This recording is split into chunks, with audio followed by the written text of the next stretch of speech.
A few years ago you were a poor kid in a struggling rock band, and today you're in one of the most popular groups in the world. How have you adjusted to your success? Trying to handle success is a pain in the ass. It's really strange and takes some getting used to. I've never had my place to live before, never had to deal with the amount of money we've made and not get ripped off, never understood doing your taxes and all these things. I was hating it a few months ago, trying to get organized and trying to get a place to live and to get a grip on everything. But now things are coming together. I've wanted to be here my whole life. Did you ever in your wildest dreams think your first album, Appetite for Destruction, would do as well as it did? Thought about it a lot. Besides dreaming about it, did you ever believe it had a real chance to sell 9 million copies? No, but it was like this. I thought about trying to sell more records than Boston's first album. I always thought that and never let up. Everything was directed at trying to achieve the sales without sacrificing the credibility of our music. We worked real hard to sell this many records. The album wasn't just a fluke. Maybe Appetite will be the only good album we make, but it wasn't just a fluke. Does the business end of rock and roll ever interfere with your creative attitude? Not for us. This is music, this is art. It's definitely a good business, but that should be second to the art, not first. I was figuring it out, and I'm like the president of a company that's worth between $125 million and $250 million. If you add up record sales based on the low figure and a certain price for t-shirts and royalties and publishing, you come up with at least $125 million, which I get less than 2% of.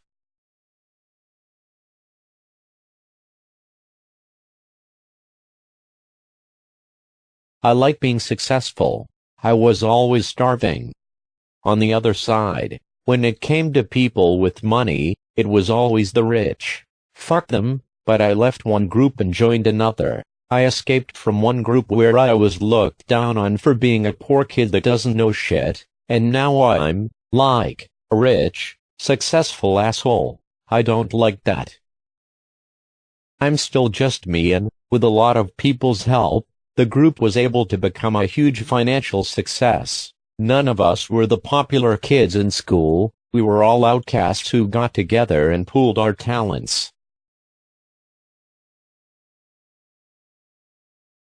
Is there any one lesson you've learned that you wish you knew a few years ago? What I'd tell any kid in high school is take business classes. I don't care what else you're gonna do. If you're gonna do art or anything, take business classes. You can say, well, I don't want to get commercial, but if you do anything to make any money, you're doing something commercial. You can be flipping hamburgers at McDonald's, but you're a commercial burger flipper. Now the band is getting ready to work on the follow-up to Appetite and the Generalize EP. What's your frame of mind? As my friend Dave puts it, I'm jacking off. We're trying to regroup. I'm ready to work. I'm creating, and finally I have an environment in which I can work. I haven't had that for a long time, since 3 years ago, when we all used to live in one room, sitting around writing songs. Until recently, I haven't had peace of mind. There were always distractions, but now it's like we can finally work on our songs. Do you feel heavy pressure to sell as many copies with your next album as Appetite?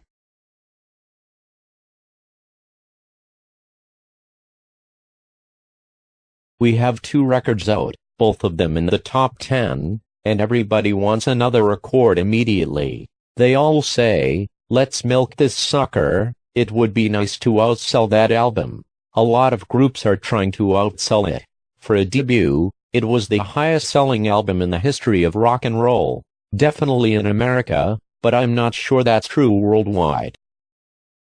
I read where Bon Jovi was saying nobody's outdone their Big E, Slippery When Wet. He knew it was their Big E, and he didn't know if New Jersey would be as big. Of course, you're gonna want to outdo it. What I want to do is just grow as an artist and feel proud of these new songs. Although you're only in the pre-production stages of the next album, how do you feel it will compare with the others?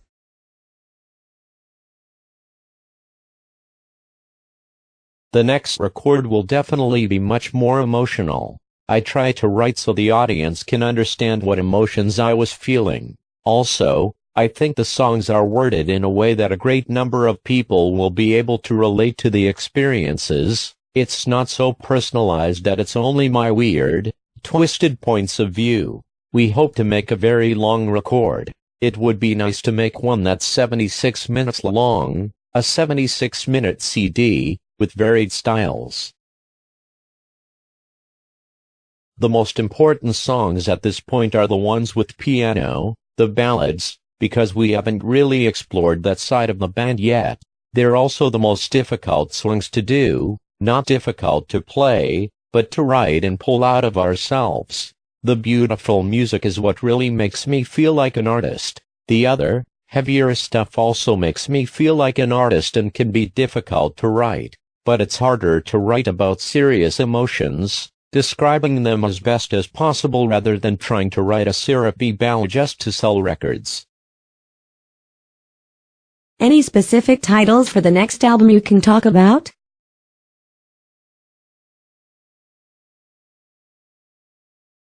Well, there's a song called November Rain and another one called Breakdown. There's also a song tentatively titled Without You. Last night, I wrote a whole new intro to that. It just appeared out of nowhere, like the verses, just little pieces that have come whole. How do you write complete songs from separate bits and pieces?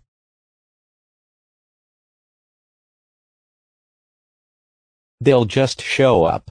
I keep them on file in my brain and then add them together. Like, I'll be brushing my teeth and all of a sudden a pre-chorus will come, and I won't know why. Then a bridge came about a year ago.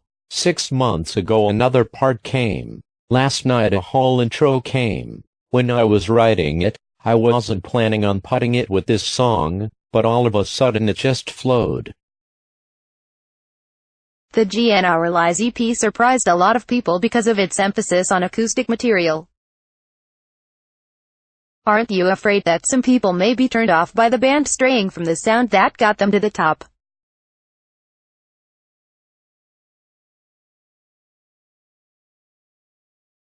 We're not getting away from hard rock, but we don't want to be limited or contained in any group. Our basic root is hard rock, a bit heavier than the Stones, more in a vein like Aerosmith, draw the line type stuff. We love loud guitars. George Michael was telling me he really loved our melodies and wondered why we covered so much of it up with the loud guitars, and I said because we love that.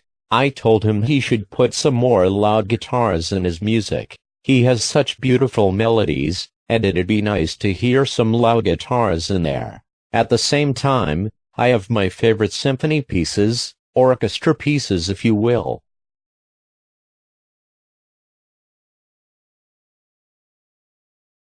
I've always looked at things in a versatile sense because of Queen, ELO, Elton John, especially early Elton John, and groups like that. With Queen, I have my favorite, Queen 2. Whenever their newest record would come out and have all these other kinds of music on it, at first I would only like this song or that song.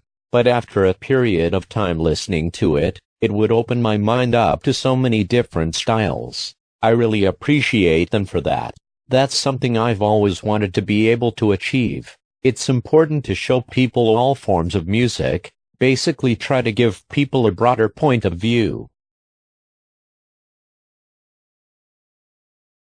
Speaking of versatility, you're known primarily as a singer, but you've been playing piano quite a bit lately.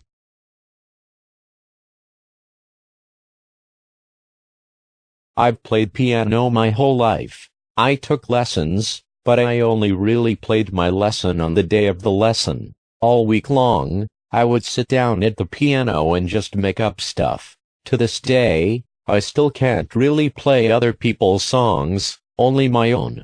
I haven't had a piano for years. I couldn't afford one. I couldn't figure out where I was sleeping at night, let alone try to have a place for a piano. So I had to put it aside and have the dream that I'd get to it. Now I really want to bring the piano out.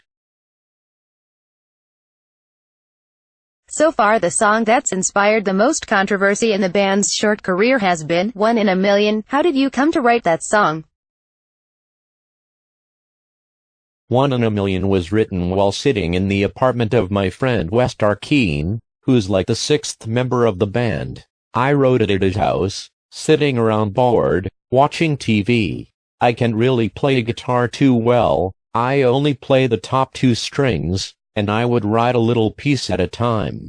I started writing about wanting to get out of LA, getting away for a little while. I'd been down to the downtown LA Greyhound bus station. If you haven't been there, you can't say shit to me about what goes on and about my point of view. There are a large number of black men selling stolen jewelry, crack, heroin and pot, and most of the drugs are bogus. Rip-off artists selling parking spaces to parking lots that there is no charge for.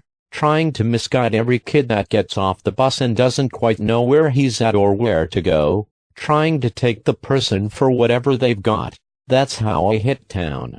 The thing with One in a Million is, basically, we are all one in a million. We're all here on this earth. We're one fish in a sea.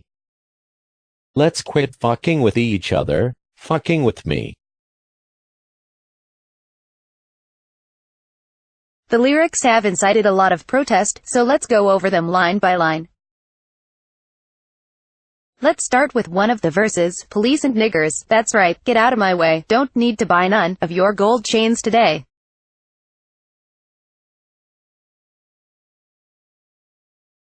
I used words like police and niggers because you're not allowed to use the word nigger. Why can black people go up to each other and say, nigger, but when a white guy does it all of a sudden it's a big put down? I don't like boundaries of any kind. I don't like being told what I can and what I can't say. I use the word nigger because it's a word to describe somebody that is basically a pain in your life, a problem. The word nigger doesn't necessarily mean black. Doesn't John Lennon have a song Woman is the Nigger of the World? There's a rap group, NWA, Niggers with Attitude. I mean, they're proud of that word. More power to them. Guns N' Roses ain't bad. NWA is bought. Mr. Bob Goldthwait said the only reason we put these lyrics on the record was because it would cause controversy and we'd sell 1 million albums. Fuck him. Why'd he put us in a skit? We don't just do something to get the controversy, the press.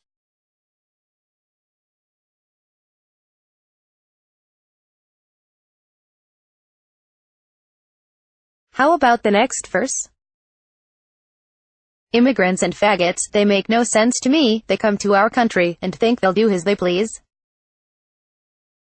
Like start some mini-run or spread some fucking disease, why that reference to immigrants?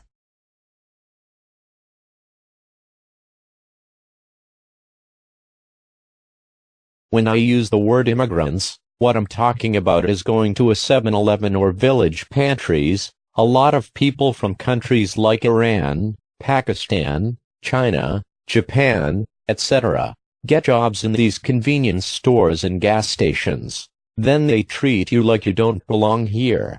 I've been chased out of a store with slashed by a 6-foot-tall Iranian with a butcher knife because he didn't like the way we were dressed. Scared me to death.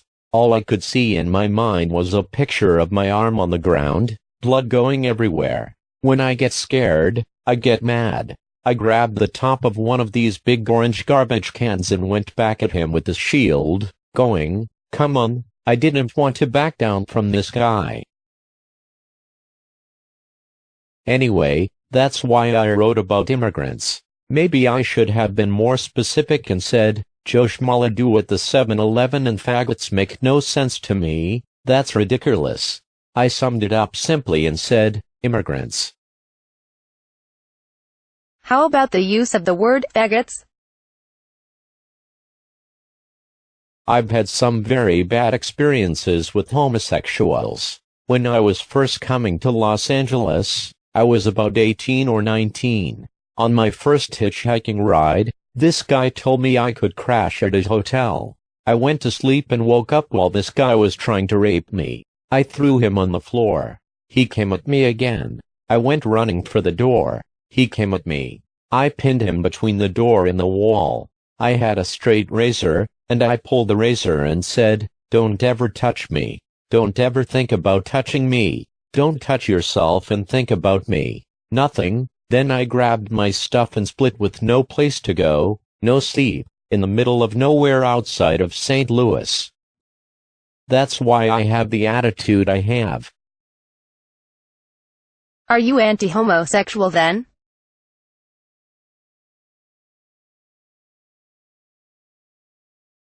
I'm pro-heterosexual. I can't get enough of women, and I don't see the same thing that other men can see in men. I'm not into gay or bisexual experiences. But that's hypocritical of me, because I'd rather see two women together than just about anything else. That happens to be my personal, favorite thing. How about gay bashing? Have you ever beaten up somebody simply because of their sexual preference?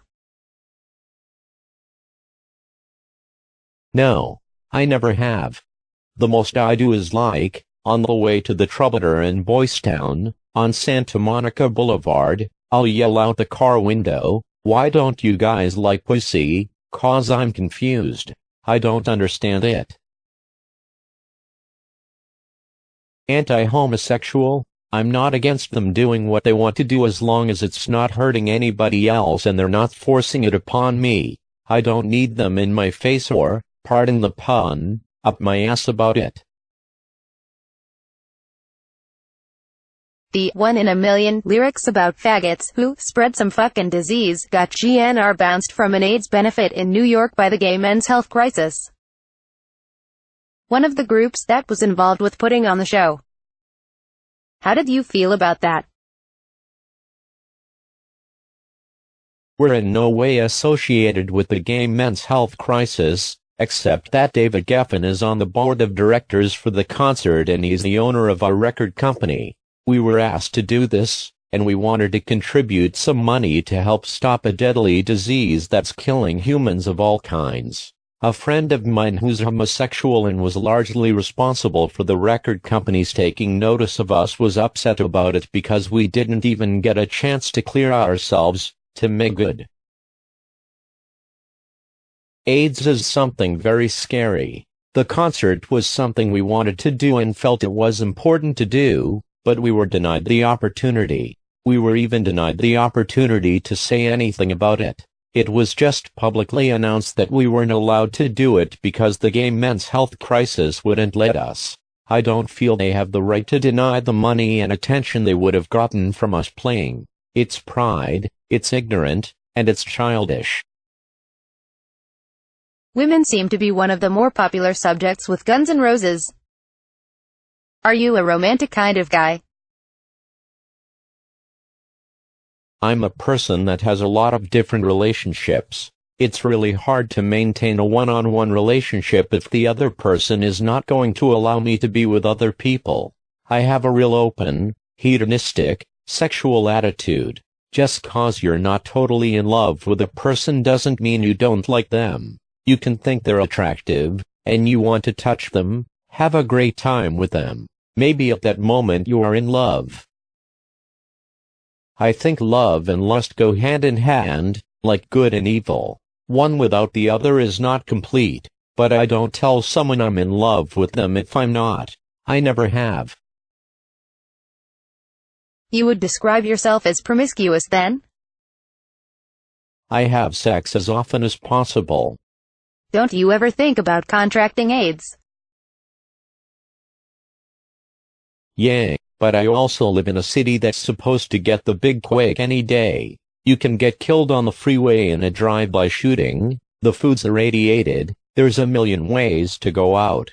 A lot of times, sexual situations are very spontaneous, but I try not to be overly careless. So you practice safe sex.